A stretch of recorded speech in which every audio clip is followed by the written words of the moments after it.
Sex जीवन का आनंद लेना एक आवश्यक विषय वाणिपीडिया से गृहस्थों के लिए यौन जीवन में भी प्रतिबंध हैं, जिन्हें केवल संतानोत्पत्ति के लिए ही किया जाना चाहिए। यदि उसे बच्चों की आवश्यकता नहीं है, तो उसे अपनी पत्नी के साथ यौन जीवन का आनंद नहीं लेना चाहिए।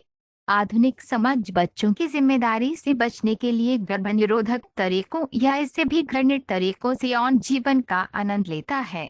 ये दिव्य गुण नहीं है, बल्कि आसुरी गुण है। यदि कोई, चाहे वह गृहस्थी क्यों न हो, आध्यात्मिक जीवन में प्रगति करना चाहता है, तो उसे अपने यौन जीवन पर नियंत्रण रखना चाहिए और कृष्ण की सेवा के उद्देश्य के बिना बच्चा पैदा नहीं करना चाहिए। श्रील प्रभुपाद की किताबें, व्याख्यान, वार्तालाप और पत्र इस आवश्यक विषय की व्यापक प्रस्तुति प्रदान करते हैं, जैसा कि विनिकोट्स एंजॉइंग सेक्स लाइफ श्रेणी में देखा गया है। उनकी शिक्षाओं का एक परिचय निम्नलिखित 8 उद्धरणों में दिया गया है। श्रील प्रभुपाद की शिक्षाओं से उद्धरण। हालांकि मानव जीवन में सेक्स का आनंद कैसे लिया जाए, इसका पूरा ज्ञान है। दरअसल ऐसे कई तथाकथित दार्शनिक हैं जो सेक्स जीवन का आनंद कैसे उठाया जाए इसके बारे में निर्देश देते हैं। यहाँ तक कि कामशास्त्र नामक एक विज्ञान भी है जो सेक्स का विज्ञान है। मानव जीवन में ब्रह्मचर्य, गृहस्थ, वानप्रस्थ और संन्यास जैसे विभाग भी हैं। गृहस्थ या गृहस्थाश्रम के अलावा कोई यौन जीवन नहीं है। श्रीमद्भागवत 4.25 38। भौतिक ऊर्जा का अर्थ है सेक्स, तो वह ऊर्जा है। यदि कोई व्यक्ति कारखाने में काम कर रहा है, यदि आप सेक्स करना बंद कर दें तो वह काम नहीं कर सकता, और जब वह सेक्स लाइफ का आनंद नहीं ले पाता तो वह नशा करने लगता है। ये भौतिक जीवन है, तो ऊर्जा तो होनी ही चाहिए। यहाँ भौतिक जगत में ऊर्जा सेक्स है और आध्यात्मिक जगत में ऊर्जा प्रेम है। यहाँ प्यार को सेक्स में गलत तरीके से पेश किया जाता है। वह प्रेम नहीं है, वह वासना है। सामान्य व्याख्यान 18 अक्टूबर 1968। सिएटल। चूंकि जीवन की 84 लाख प्रजातियां हैं, इसलिए कई अलग अलग जीवन परिस्थितियां भी हैं।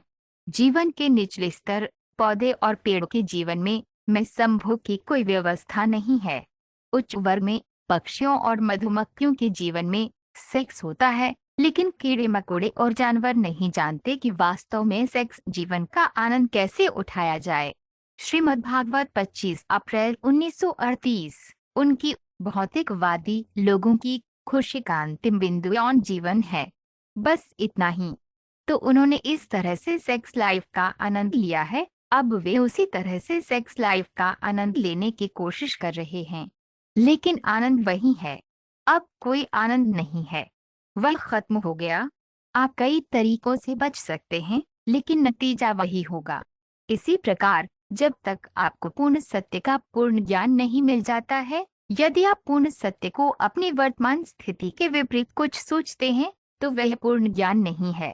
भगवद गीता व्याख्यान 12 मार्च 1970। Los Angeles. वैकुंठ लोक में पति और पत्नी दोनों असाधारण रूप से सुंदर होते हैं और वे एक दूसरे के प्रति आकर्षित होते हैं, लेकिन वे यौन जीवन का आनंद नहीं लेते हैं। वास्तव में वे सेक्स को बहुत आनंददायक नहीं मानते हैं, क्योंकि पति और पत्नी दोनों हमेशा कृष्ण भावनामृत में और भगवान की महिमा का गुणगान करने में लीन रहते हैं।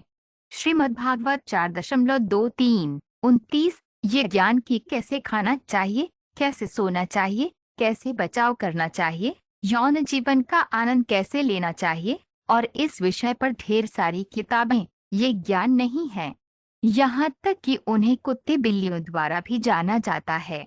बिल्लियों और कुत्तों ने कभी फ्रायड के दर्शन का नहीं पढ़ा, लेकिन वे जानते हैं कि यौन जीवन का आनंद कैसे लेना है।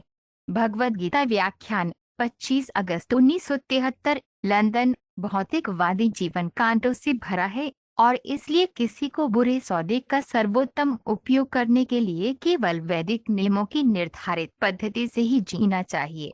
भौतिक जगत में जीवन अपना खून चूसकर कायम रहता है।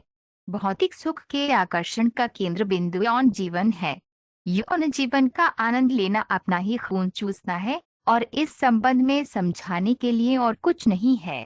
श्रीमद्भागवत 2.3 19। आधुनिक समाज बच्चों की जिम्मेदारी से बचने के लिए गर्भनिरोधक तरीकों या इससे भी घृणित तरीकों से यौन जीवन का आनंद लेता है।